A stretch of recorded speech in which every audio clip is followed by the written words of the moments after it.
Tonight on the news, State House of Assembly grants leave for Delta State Complementary Alternative Medicine Bill. State government considers report on implementation of child right law for vulnerable children. President Bola Tinubu appoints new acting accountant general. South Korea police to raid presidential office in Seoul. Good evening. Thank you for joining us on Delta Television News. My name is Pauline Okolie. The State House of Assembly has granted leave to bring in the Delta State Complementary and Alternative Medicine Regulation Bill. The bill, which was sought by the member representing Isoko South 2 constituency, Honorable Ferguson Omo, has passed through the reading. Favor Okafor reports.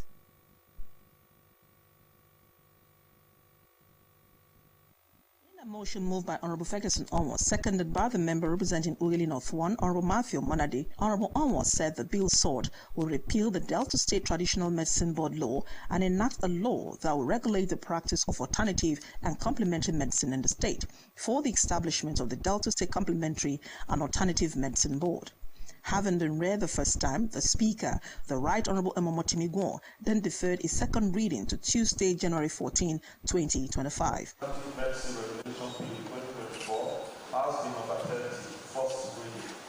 The House Committee on Local Government and Chieftaincy Affairs, led by its Deputy Chairman and Deputy Chief Whip, Honorable Alfred Martins, submitted its report on the Delta State Local Government Amendment Bill. The Speaker then deferred the bill to Tuesday for further legislative action. Meanwhile, the State House of Assembly has held its 9 lessons and carols at the Assembly Chapel to herald Christmas with songs and hymns.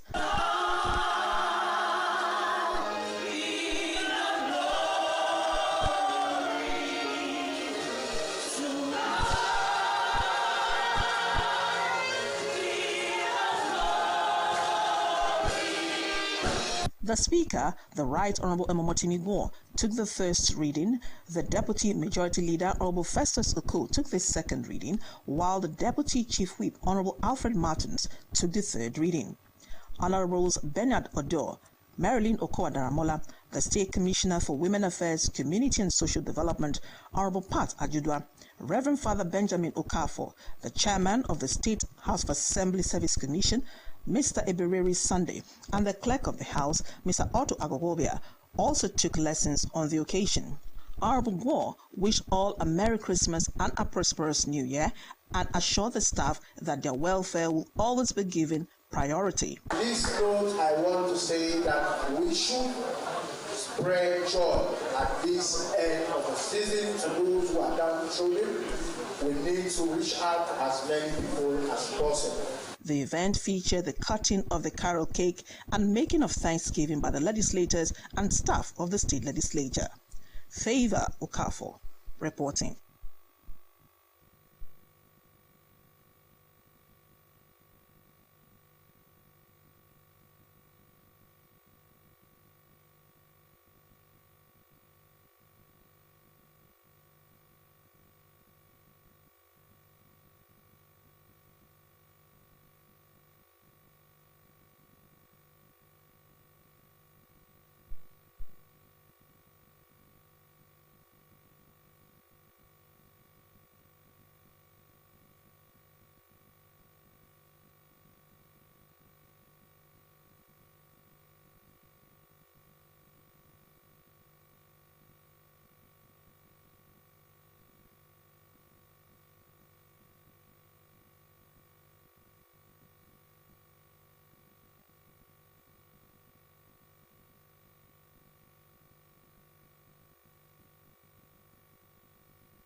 Apologies for the mix-up.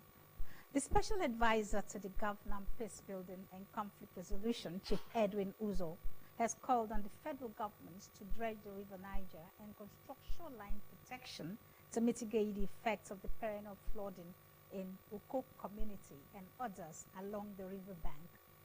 Chief Uzo stated this while speaking on the forthcoming celebration of New Yam Festival, commonly called Iwaji in Oko Kingdom, Ushimli South Local Government Area.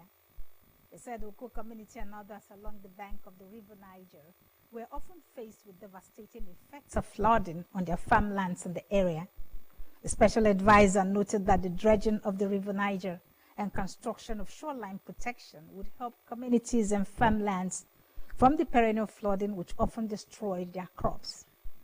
He said Oko community was the food basket of the area, adding that he harvested 4,000 tubers of yam in the last farming season. Chief Uzo said though the area had a record of bad roads, but it was not a challenge to farmers because the River Niger served as an alternative route to market their produce even as construction work had commenced on the road. The special advisor to the Governor on Peace Building and Conflict Resolution said arrangements were in top gear for the celebration of the Iwaji Festival on December 28, 2024 in Oko Kingdom. As part of the state government's efforts to protect children's rights, the Child Rights Implementation Committee of the State Ministry of Women Affairs, Community and Social Development has held its last quarterly meeting. The meeting had in attendance stakeholders including VIDA, the Nigerian Union of Journalists NUJ, the Pentecostal Fellowship of Nigeria PFN, caregivers in orphanages, local government heads of personnel management HPMs, and social welfare officers. The chairman of the committee, Mrs. Ogene Keweaga, said the committee had considered reports on the implementation of the child right law and care for vulnerable children. She said vulnerable children could be grouped under street children, trafficked children, orphans, children suffering sexual abuse, emotional, physical abuse, and out-of-school children. Mrs. Agas said some illegal orphanages were closed down for operating without proper documentation of the children in their custody and for not giving out the children for adoption. She advised the HPMs to ensure that their committee members at the local government level work to bring in progress reports on checking child abuse, while encouraging everyone in the society to speak up when they encounter any case of child abuse. The state government has commenced construction of a 20-kilometer storm drainage to check flooding in Ugolo-Okpe, Okokoko, and environs in Okpe local government area. Commissioner for Works, Rural and Riverine Roads, Mr. Charles Aniagu, disclosed this to journalists during an inspection of the discharge point at Ugolo-Okpe. Ejimel Dueme reports.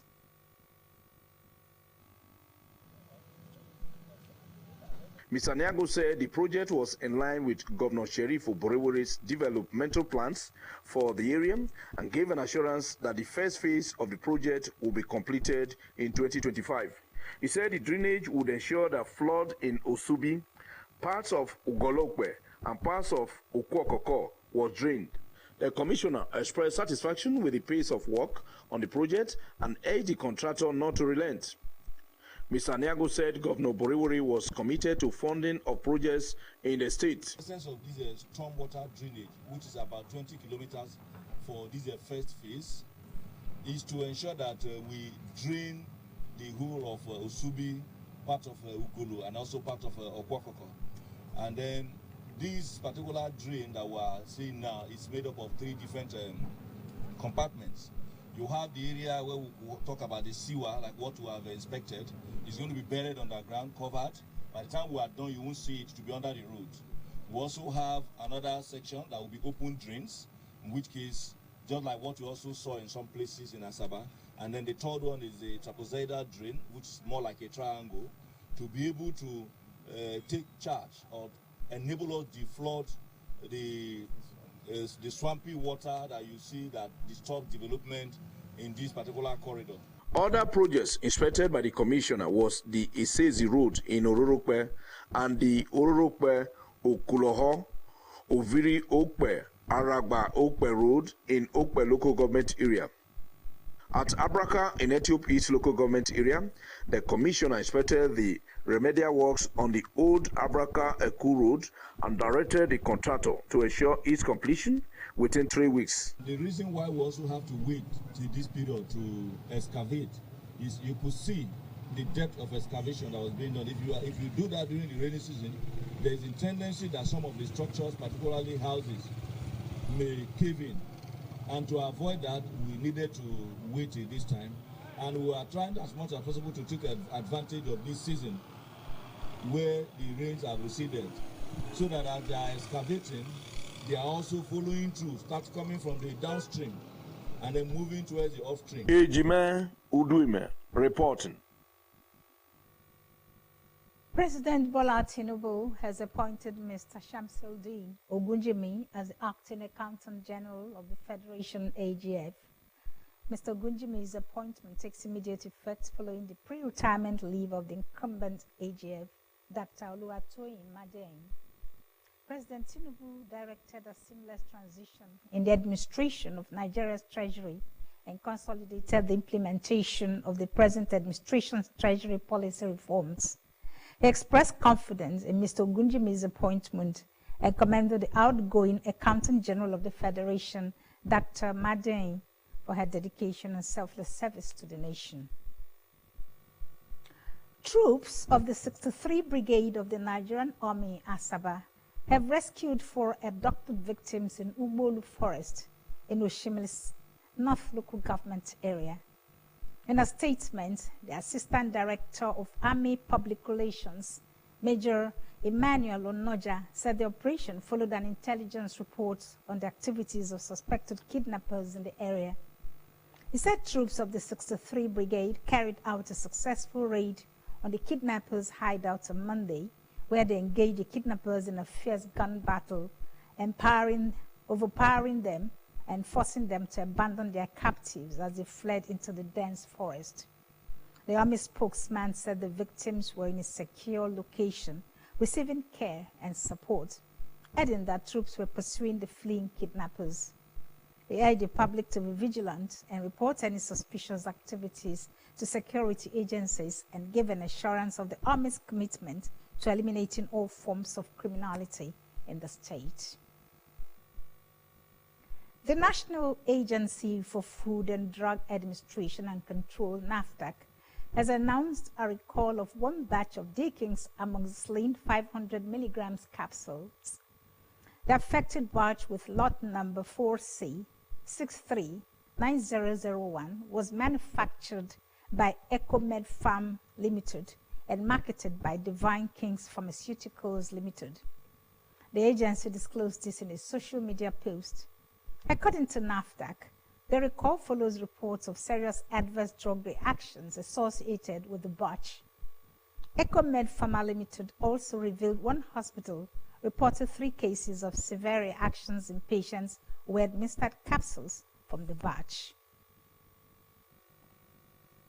The Delta Broadcasting Service DBS Asaba 12 Days of Christmas Fun Fair kicked off today with the arrival of Santa Claus to commence the week-long event. Henry Osiayo reports.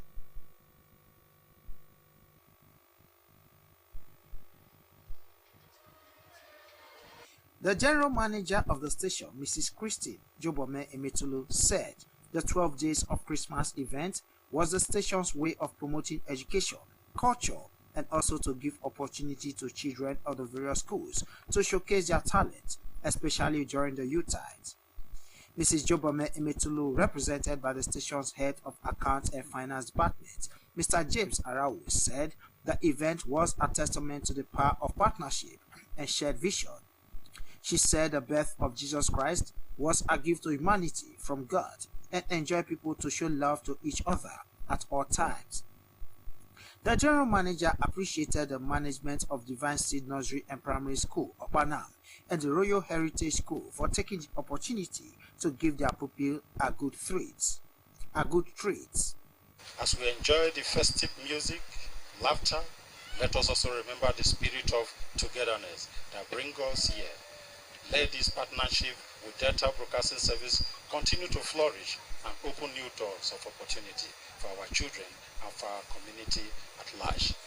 The proprietor of the Divine Seed Nursery and Primary School and a counterpart from Royal Heritage appreciated DBS Asaba for the event. This school is built from the awareness I got. There's about 6 of them are now also in the university. The event featured Christmas carol